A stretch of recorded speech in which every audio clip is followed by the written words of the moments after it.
Hello students, इस video में हम क्लास 8 का second chapter micro organisms friend and वो के एनसीईआरटी क्वेश्चंस के आंसर्स देखेंगे। तो क्वेश्चन नंबर 4 है, can micro organisms B seen with the naked eye? If not, how can they be seen? क्या माइक्रो ऑर्गेनिजम्स खुली आंखों से देखे जा सकते हैं? अगर नहीं तो कैसे देखे जा सकते हैं? The microorganism cannot be seen with our naked or unaided eyes. Microorganism हमारी खुली आंखों से नहीं देखे जा सकते, है ना। नेकेड और अनएडेड का मतलब ही होता है खुली आंखें, जिस पर किसी भी तरह का लेंस ना हो, हम माइक्रो ऑर्गेनिज्म को नहीं देख सकते।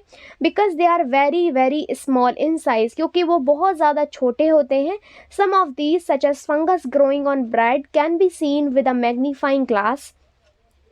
कुछ होते हैं जैसे कि फंगस, जिसे हम मैग्नीफाइंग ग्लास की हेल्प से देख सकते हैं। Others can not be seen without microscope, बाकी के हम माइक्रोस्कोप के बिना नहीं देख सकते। तो आप इसका स्क्रीनशॉट ले लीजिएगा। Next question number 5 is, what are the major groups of micro organisms? Micro organisms के मेजर ग्रुप्स क्या हैं? So here is the answer number 5. Microorganism can be classified into 4 major groups. Microorganisms को 4 major groups में divide किया गया है, classify किया गया है. Number 1 is bacteria. ठीक है, बैक्टीरिया कैसे होते हैं? यूनिसेलुलर होते हैं, यानी एक सेल वाले होते हैं। इसका एग्जाम्पल है कर्ड बैक्टीरिया, लैक्टोबैसिलस। ठीक है, और भी कई सारे बैक्टीरिया हैं, लेकिन लैक्टोबैसिलस भी इसका एग्जाम्पल है। डिजीजेस कर देते हैं बैक्टीरिया, जैसे कि टाइफाइड है जो कि सैल्मोनेला टाइफी से होती है, ट्यूबरक्यूलोसिस है, और भी कई सारी डिजीजेस हैं जो कि बैक्टीरिया से हो जाती हैं। Second one is fungi. ज़्यादातर फंजाई मल्टी सेलुलर होती हैं, यानी मैनी सेल्ड, बहुत सारे सेल वाली। ठीक है, तो ज़्यादातर फंजाई मल्टी सेलुलर होती हैं। हेट्रोट्रॉपिक ऑर्गेनिज्म है, लैक क्लोरोफिल। ठीक है, हेट्रोट्रॉपिक ऑर्गेनिज्म है और इनमें क्लोरोफिल नहीं होता है। ठीक है, नाउ द क्वेश्चन अराइजेस कि हेट्रोट्रॉपिक क्या होता है। हेट्रोट्रॉपिक ऑर्गेनिज्म वो होते हैं जो अपना फूड खुद प्रिपेयर नहीं कर पाते। ठीक है, अपने फूड के लिए ये दूसरों पर डिपेंड होते हैं, दूसरों को कंज्यूम करते हैं। ये अपना फूड खुद प्रिपेयर नहीं कर पाते, जैसे कि प्लांट्स अपना फूड खुद प्रिपेयर करते हैं by the help of photosynthesis. ठीक है, तो वो क्या है, वो ऑटोट्रॉप्स की कैटेगरी में आते हैं, जबकि फंजाई हेट्रोट्रॉप्स हैं, ये दूसरे ऑर्गेनिजम्स को खाते हैं। ठीक है, फॉर देयर सर्वाइवल। एग्जाम्पल है इसका एस्परजिलस, जो कि एक फंजाई है। रिंगवॉर्म डिजीज जैसी डिजीजेस ये फैलाते हैं फंजाई। क्लियर हो गया, बैक्टीरिया और fungi. Third one is protozoa. Protozoa इसका थर्ड टाइप है। ये यूनिसेलुलर भी होते हैं और मल्टी सेलुलर भी होते हैं। प्रोटोजोन का मतलब होता है एक, और प्रोटोजोआ इसकी प्लूरल फॉर्म है। प्रोटोजोन का मतलब सिर्फ एक प्रोटोजोन, और प्रोटोजोआ का मतलब होता है बहुत सारे प्रोटोजोन्स। और प्रोटोजोन्स जो हैं वो यूनिसेलुलर भी हो सकते हैं, मल्टी सेलुलर भी हो सकते हैं। यूजुअली फाउंड इन वाटर, ज़्यादातर पानी में पाए जाते हैं ये। इसका एग्जाम्पल है अमीबा। अमीबा की स्पेलिंग होती है AMOEBA, आप करेक्ट कर लीजिएगा। और पैरामीशियम। ठीक है, डिजीजेस जैसे कि मलेरिया है, डाइजेंट्री है, ऐसी बीमारियां ये फैलाते हैं प्रोटोजोन्स। और मलेरिया जो है उसका कैरियर क्या है? उसका कैरियर है फीमेल एनोफिलीज मॉस्किटो। क्लियर हो गया। Next, now fourth one is algae. ठीक है, एल्गी यूनिसेलुलर भी होती हैं और मल्टी सेलुलर भी होती हैं। इसमें ऑटोट्रॉफिक मोड ऑफ न्यूट्रिशन होता है, यानी ये दूसरों पर डिपेंड नहीं करती अपने न्यूट्रिशन के लिए, अपने फूड के लिए, अपने सर्वाइवल के लिए। ये अपना फूड खुद प्रिपेयर करती हैं by the help of photosynthesis. Contain chlorophyll and carry out photosynthesis. ये क्लोरोफिल को कंटेन करती हैं। इनमें क्लोरोफिल पाया जाता है। ग्रीन पिगमेंट होता है जो कि लीव्स में प्रेजेंट होता है, तो ये एल्गी में भी पाया जाता है। और ये फोटोसिंथेसिस कैरी आउट करती हैं, इनमें फोटोसिंथेसिस होता है एल्गी में। ठीक है, अब मैं आपको एक एग्जांपल बता दूं, डेली लाइफ एग्जांपल। एल्गी कैसी होती हैं, कैसी दिखती हैं ये? जब वाटर काफ़ी टाइम तक ऐसे ही स्टेबल रहता है, पॉन्ड्स में, लेक्स में, पानी रुका हुआ रहता है, ठीक है, तो उसे स्टैग्नेंट वाटर बोलते हैं। रुके हुए पानी को स्टैग्नेंट वाटर बोलते हैं। तो उसके ऊपर एक जो ग्रीन ग्रीन सी लेयर आ जाती है, एक्चुअली उसे ही एल्गी बोलते हैं। और उस पर फोटोसिंथेसिस होता है, जिसकी वजह से उसमें क्लोरोफिल आता है और कैरी आउट होता है फोटोसिंथेसिस, ठीक है। यही इसका मोड ऑफ न्यूट्रिशन है, ऑटोट्रॉफिक न्यूट्रिशन है। ये यूनिसेलुलर भी होते हैं, मल्टी सेलुलर भी होते हैं। तो ये वाटर में भी होते हैं, मॉइस्ट एरियाज में भी होते हैं, ठीक है। मैंने आपको स्टेगनेंट वाटर का एग्जाम्पल दिया है, ये आपने जनरली देखा ही होगा। इसके एग्जाम्पल है कैलामाइडोमोनास एंड स्पायरोगायरा, ठीक है। Now viruses, let me tell you, viruses are also microorganisms but they are different from other microorganisms, ठीक है। viruses are also microscopic but are different from other microorganisms। viruses भी microscopic होते हैं लेकिन बाकी के microorganisms से ये अलग होते हैं। They are partially living and non living, ये लिविंग भी होते हैं और ये नॉन लिविंग भी होते हैं। ये लिविंग कब होते हैं? जब ये होस्ट के अंदर आ जाते हैं, होस्ट ऑर्गेनिज्म में आ जाते हैं तो ये लिविंग की तरह एक्ट करते हैं। और जब ये हमारे इन्वायरमेंट में प्रेजेंट होते हैं तो ये नॉन लिविंग की तरह एक्ट करते हैं। जब मैंने आपको चैप्टर एक्सप्लेन किया था NCERT बुक से, तब मैंने आपको बहुत डिटेल में बताया था, तो आप एक्सप्लेनेशन ज़रूर देखिएगा। मैं आपको थोड़ा सा बता देती हूँ। जब ये एनवायरनमेंट में प्रेजेंट हैं तो ये नॉन लिविंग की तरह एक्ट करेंगे, हमारा कुछ नहीं बिगाड़ सकते। लेकिन जब ये किसी भी चीज़ के ज़रिए, फूड के ज़रिए, वाटर के ज़रिए या फिर एयर के थ्रू ये हमारी बॉडी में एंटर कर जाते हैं तो ये हमारे सेल्स को यूज़ करते हैं, मल्टीप्लाई करते हैं और ये फिर लिविंग की तरह एक्ट करते हैं और डिजीज़ेस फैलाते हैं। तो लिविंग और नॉन लिविंग दोनों की तरह ये एक्ट करते हैं। अल्ट्रा माइक्रोस्कोपिक, ये बहुत बहुत बहुत ज़्यादा छोटे होते हैं, बैक्टीरिया से भी ज़्यादा छोटे होते हैं, क्योंकि वायरसेस जो होते हैं वो बैक्टीरिया को भी होस्ट बना सकते हैं। तो ये बहुत ज़्यादा छोटे होते हैं, इनको ऑब्जर्व करने के लिए हमें हाईली मैग्नीफाइड माइक्रोस्कोप की ज़रूरत पड़ती है। Okay, diseases like polio, chicken pox, common cold, measles etcetera, इस तरह की कुछ बीमारियां फैलाते हैं। Viruses can not survive without living cell, ये लिविंग सेल के बिना सर्वाइव नहीं कर सकते, नॉन लिविंग होंगे ये फिर, ठीक है। नेक्स्ट क्वेश्चन है आपका, name the micro organisms which can fix atmospheric nitrogen in the soil. आपको माइक्रो ऑर्गेनिजम्स बताने हैं कुछ जो कि एटमॉस्फेरिक नाइट्रोजन को फिक्स करते हैं सॉइल में, यानी एटमॉस्फेरिक नाइट्रोजन को नाइट्रोजनस कंपाउंड में यूजेबल फॉर्म में कन्वर्ट करते हैं। वो बैक्टीरिया है rhizobium and certain blue green algae, ठीक है। नेक्स्ट क्वेश्चन आपका है 7, Write the 10 lines on the usefulness of microorganisms in our lives। Microorganism हमारे लिए किस तरह से यूजफुल होते हैं उसके ऊपर आपको 10 लाइन्स लिखनी है।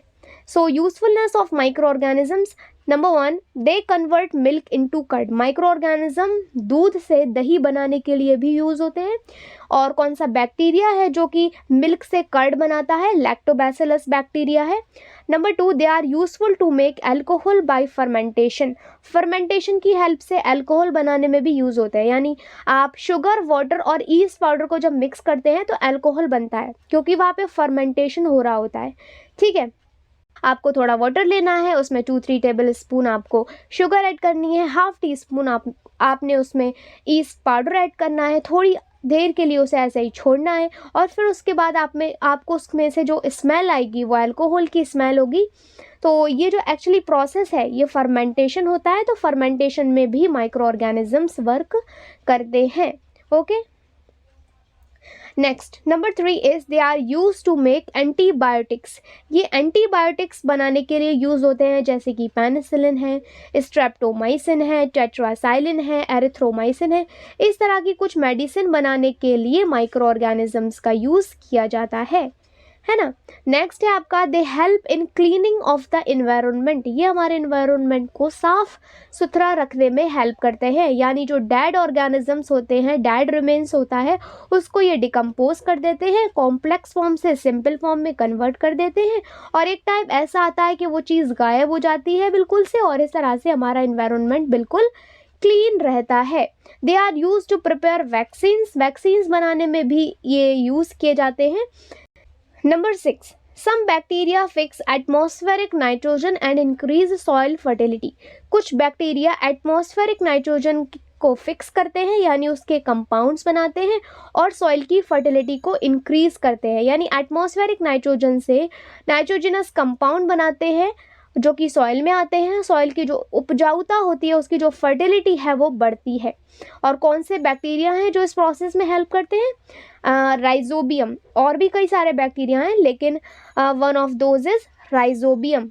ठीक है, नेक्स्ट है आपका number 7, some micro organisms are taken as probiotics. कुछ माइक्रो ऑर्गेनिज्म को एज अ प्रोबायोटिक्स खाया जाता है। प्रोबायोटिक्स क्या होते हैं? ये गुड बैक्टीरिया होते हैं that prevent several health problems, जो कि कई सारी हेल्थ प्रॉब्लम्स से हमें बचाते हैं। तो प्रोबायोटिक्स गुड बैक्टीरियाज होते हैं जो कि चीज़ में, योगर्ट में होते हैं। तो हम इसे जब कंज्यूम करते हैं तो वो गुड बैक्टीरियाज हमारी बॉडी में आते हैं जो कि हमें हेल्थ बेनिफिट्स देते हैं। नंबर 8 है micro organisms decompose other micro organisms. Micro organisms दूसरे माइक्रो ऑर्गेनिजम्स को डिकम्पोज करते हैं, सड़ा देते हैं। नेक्स्ट नंबर 9 है they are useful for making bakery products. ये बेकरी प्रोडक्ट्स बनाने में भी यूज़ होते हैं माइक्रो ऑर्गेनिजम्स। लाइक केक और पेस्ट्री बनाने में यूज़ होते हैं। जब केक और पेस्ट्री बनाई जाती है तो उसका डो प्रिपेयर किया जाता है जिसमें ईस्ट पाउडर डाला जाता है। तो ईस्ट क्या करता है? उसमें रिप्रोड्यूस करता है, रेस्पायर करता है, और जब वो रेस्पायर करता है तो कार्बन डाइऑक्साइड छोड़ता है और इसी तरह से उस डो में कार्बन डाइऑक्साइड के बबल्स बन जाते हैं, अंदर एक जाल जैसा बन जाता है जिससे जो डो होता है वो हमारा साइज़ में बहुत ज़्यादा हो जाता है, उसका वॉल्यूम बढ़ जाता है। तो जब हम उसे बेक करते हैं तो उसके अंदर थोड़ा सा स्पॉन्जीनेस आ जाता है, हमारे केक में फ्लफ़ी केक बनता है, स्पॉन्जी केक बनता है। तो इसीलिए हम बेकिंग इंडस्ट्रीज़ में, केक्स में, पेस्ट्री में, बेकरी के लिए बहुत ज़्यादा यूज़ करते हैं माइक्रो ऑर्गेनिज्म को, जैसे कि ईस्ट को। ठीक है, नेक्स्ट है आपका number 10, they are helpful in the commercial production of wine, alcohol etcetera. Alcohol और वाइन के कॉमर्शियल प्रोडक्शन में माइक्रो ऑर्गेनिजम्स का बहुत ज़्यादा यूज़ किया जाता है। तो ये आपके 10 पॉइंट्स होते हैं कंप्लीट। नेक्स्ट क्वेश्चन है आपका question number 8, write a short paragraph on the harmful effects of micro organisms. Micro organism के हार्मफुल इफेक्ट्स पर आपको एक छोटा सा पैराग्राफ लिखना है। Micro organisms are harmful in many ways. Micro organism हमारे लिए कई तरीके से हार्मफुल होते हैं। For example, disease causing micro organisms और pathogen cause diseases in humans, plants and animals. बीमारी फैलाने वाले माइक्रो ऑर्गेनिजम्स या फिर पैथोजेंस। जो माइक्रो ऑर्गेनिज्म बीमारियां फैलाते हैं उन्हें ही पैथोजेंस कहा जाता है। ठीक है, तो कंफ्यूज नहीं होना है, जो माइक्रो ऑर्गेनिज्म बीमारियां फैलाते हैं एक्चुअली वही पैथोजन होते हैं जो कि बीमारियां फैलाते हैं ह्यूमंस में, प्लांट्स में और एनिमल्स में। They spoil our food, leather and clothing. ये हमारा खाना खराब करते हैं, लेदर और क्लॉथिंग। ठीक है, pathogens enter our body through air, water and physical contact.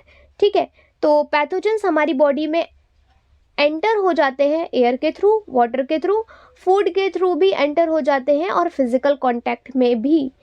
Physical contact से मतलब है कोई भी इन्फेक्टेड पर्सन है, अगर आप उसके साथ ज़्यादा रहेंगे तो उसके जो बैक्टीरियाज हैं, वायरसेस हैं, वो आप में भी आ सकते हैं, तो इन्फेक्शन आपको भी लग सकता है। तो इस तरह से भी पैथोजन आ जाते हैं। Common elements like cold, cough, flu, polio, hepatitis, chicken pox, foot and mouth disease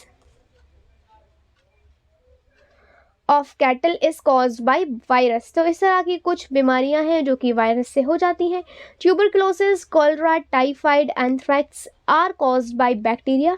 ये कुछ बीमारियां हैं जो बैक्टीरिया की वजह से हो जाती हैं।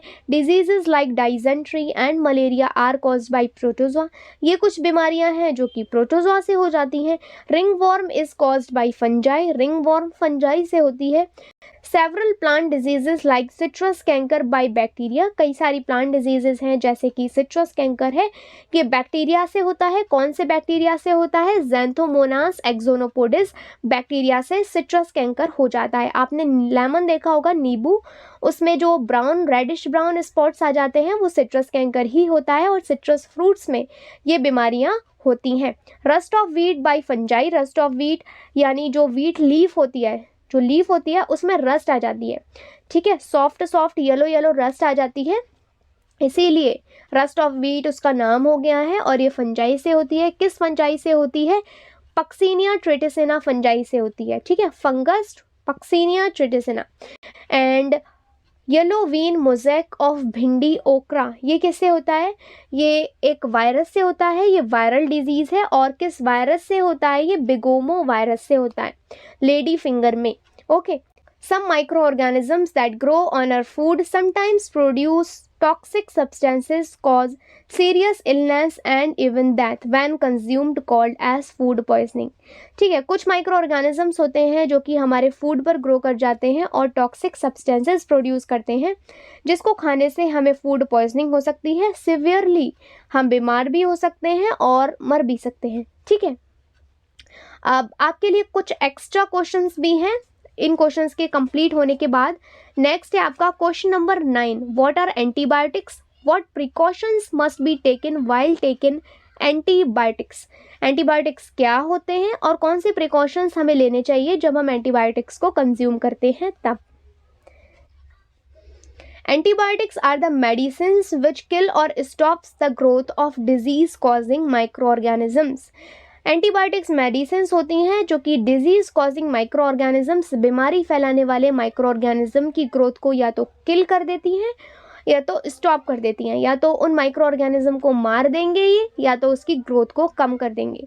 ठीक है, they are manufactured by growing specific micro organisms for variety of diseases. अब हर माइक्रो ऑर्गेनिज्म से एंटीबायोटिक्स नहीं बनाए जा सकते।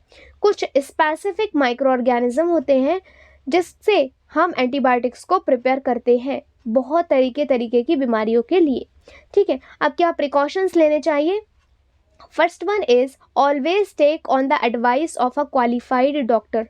अब हमें एंटीबायोटिक्स ऐसे ही नहीं ले लेना चाहिए, किसी क्वालिफाइड डॉक्टर के एडवाइस पर ही हमें एंटीबायोटिक्स लेने चाहिए। Next, antibiotics should be taken in the right amount at the right time. अब राइट अमाउंट में, सही मात्रा में और सही समय पर लेने चाहिए। Course should be completed according to the prescription given by the doctor. अब जितने टाइम के लिए डॉक्टर आपको एंटीबायोटिक्स लेने के लिए कह रहे हैं आपको उतना ही लेना चाहिए, अपनी मर्जी से ज़्यादा नहीं लेने हैं। नहीं तो फिर क्या होता है, जो यूज़फुल बैक्टीरिया होते हैं, गुड बैक्टीरिया होते हैं आपकी बॉडी में, वो भी किल हो जाते हैं। ज़्यादा एंटीबायोटिक्स कंज्यूम करेंगे जब ज़रूरत नहीं है, बिला ज़रूरत आप उसको कंज्यूम करते रहेंगे, तो एक टाइम ऐसा आएगा कि जब आपको एंटीबायोटिक्स की ज़रूरत पड़ेगी तो वो आपकी बॉडी में वर्क नहीं करेंगे। ठीक है, तो इसीलिए राइट अमाउंट में राइट टाइम पर लेने हैं, डॉक्टर की सलाह से लेने हैं और कोर्स जो डॉक्टर बता रहे हैं उसको कंप्लीट करना है। क्लियर हो गया? ओके, अब आपके लिए कुछ इंपॉर्टेंट टर्म्स हैं जो कि आपको पता होने चाहिए। NCERT बुक में इतना अच्छे से उसको एक्सप्लेन नहीं किया गया है। So number 1 is microbiology, science which deals with the study of micro organisms. इसमें हम माइक्रो ऑर्गेनिजम्स की स्टडी करते हैं। Scientist which study micro organisms called as microbiologist, और ऐसे साइंटिस्ट जो माइक्रो ऑर्गेनिजम्स की स्टडी करते हैं वो माइक्रोबायोलॉजिस्ट होते हैं। Next is bacteriophage. बैक्टीरियोफेज क्या होता है? The virus which affects bacteria. Virus बहुत ज़्यादा छोटे होते हैं, बैक्टीरिया से भी ज़्यादा छोटे होते हैं, तो ऐसे वायरस जो बैक्टीरिया को अपना होस्ट बना लेते हैं, उनको अफेक्ट करते हैं, उस कंडीशन को हम बैक्टीरियोफेज बोलते हैं। Viruses are smaller than bacteria. Yes. Next one is antibodies. Antibodies क्या होती हैं? Antibodies kind of protein our body produces against any infection due to microbes। Microbes के इन्फेक्शन के अगेंस्ट हमारी बॉडी जो प्रोटीन प्रोड्यूस करती है वो होता है एंटीबॉडीज़। जब कोई भी हमारे अंदर बैक्टीरिया या फिर माइक्रो ऑर्गेनिज्म एंटर हो जाता है ना, तो हमारी बॉडी क्या करती है? उससे बचने की कोशिश करती है। तो इस केस में हमारी बॉडी एंटीबॉडीज़ बनाती है, प्रोटीन बनाती है उस पर्टिकुलर माइक्रोब के अगेंस्ट। ठीक है, तो वही होते हैं एंटीबॉडीज़, और ये फिर हमारी बॉडी में सेव हो जाते हैं। जब कभी भी वो माइक्रो ऑर्गेनिज्म, वो पर्टिकुलर माइक्रो ऑर्गेनिज्म हमारी बॉडी में एंटर करता है तो फिर हमारी बॉडी डिफेंस करती है और हमें बचाने की कोशिश करती है क्योंकि एंटीबॉडीज़ बन चुकी होती हैं। ठीक है, तो एक तरह का प्रोटीन होता है। नेक्स्ट है आपका immunity. Capacity of body to fight against infections, हमारी बॉडी की जो कैपेसिटी होती है इन्फेक्शन से लड़ने की, वही होती है immunity. Vaccination, process of injecting vaccines, vaccination यानी जो तरीका होता है वैक्सीन्स को इंजेक्ट करने का, एक्चुअली वही होता है vaccination. Next is parasite, an organism which lives on or inside the body of another living organisms, कोई भी ऑर्गेनिजम्स जो किसी भी ऑर्गेनिज्म के ऊपर रहे या फिर उसकी बॉडी के अंदर रहे, ठीक है, ये होते हैं पैरासाइट्स, ठीक है। नेक्स्ट है pathogens, disease causing micro organisms, यानी बीमारियां फैलाने वाले माइक्रो ऑर्गेनिजम्स जो होते हैं वो होते हैं pathogens. Now vector, living organism which carry pathogens, living organisms जो कि पैथोजेंस को कैरी करते हैं। इसका एग्जाम्पल है हाउस फ्लाई। अब क्या होता है कि किसी भी एक्सक्रीटा पर, गार्बेज पर या फिर कोई भी कंटेमिनेटेड एरिया पर हाउस फ्लाई जब बैठती है तो उसमें इन्फेक्शियस एजेंट्स स्टिक हो जाते हैं या फिर पैथोजेंस स्टिक हो जाते हैं, ठीक है। और फिर जब ये फ्रेश फूड पर, हमारे फ्रेश खाने पर बैठती है तो उन इन्फेक्शियस एजेंट को ये हमारे फ्रेश फूड पर छोड़ देती है, जिसकी वजह से हमारा फूड हो जाता है कंटेमिनेटेड, दूषित खाना बन जाता है। तो इस केस में हाउस फ्लाई एक वेक्टर की तरह एक्ट कर रही है, ठीक है। क्लियर हो गया, समझ में आ गया, living organism which carry pathogens, okay. Now next is father of microbiology, microbiology के फादर कौन है? एंटोनी वैन ल्यूवेनहूक, ये माइक्रोबायोलॉजी के फादर हैं। Who discovered vaccine for small pox, small pox के लिए वैक्सीन किसने डिस्कवर करी थी? एडवर्ड जेनर ने डिस्कवर करी थी 1798 में। Who discovered fermentation, Louis Pasteur ने डिस्कवर किया था फर्मेंटेशन 1857 में। Who discovered penicillin, Alexander Fleming ने पेनिसिलिन को डिस्कवर किया था, ओके। तो इस वीडियो पे आपका पूरा second chapter micro organisms friend and foe complete होता है।